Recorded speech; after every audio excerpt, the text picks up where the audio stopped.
so easy to get wrapped up in what you do, regardless of what you do. I run a marketing agency. It's all I've ever done. I help other people grow their business. But as a result of that, it's also very easy to feel like the barber that never gets a haircut.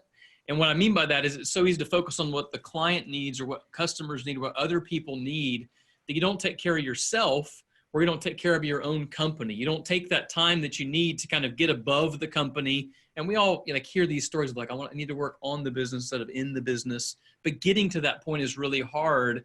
And part of writing good messaging for your company so you can tell your story well is a big piece of that. So that's one of the things I love to talk about because it's had a transformational effect on us. We changed the framework of how we talk about ourselves and our clients as a result, probably 2 years ago. And we're up about 135% since then. And we've been in business for 20 years. Nice. So what would you say that the biggest thing that you guys have kind of changed, like you said, you changed that 2 years ago, that our listeners can take away and that they can implement in their businesses?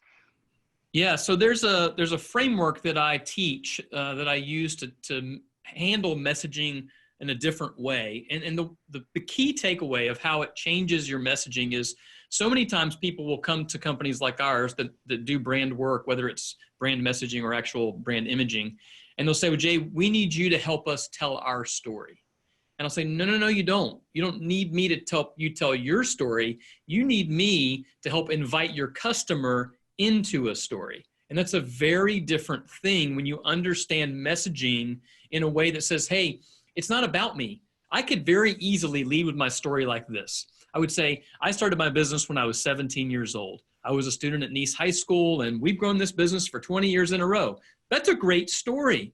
Man, it's a little arrogant for me to say that, I guess, but it is. It's a great story. It's impactful. It'll work from stage. But if I'm meeting with a client and I want to tell a story in a way to engage them, I need to know what they want.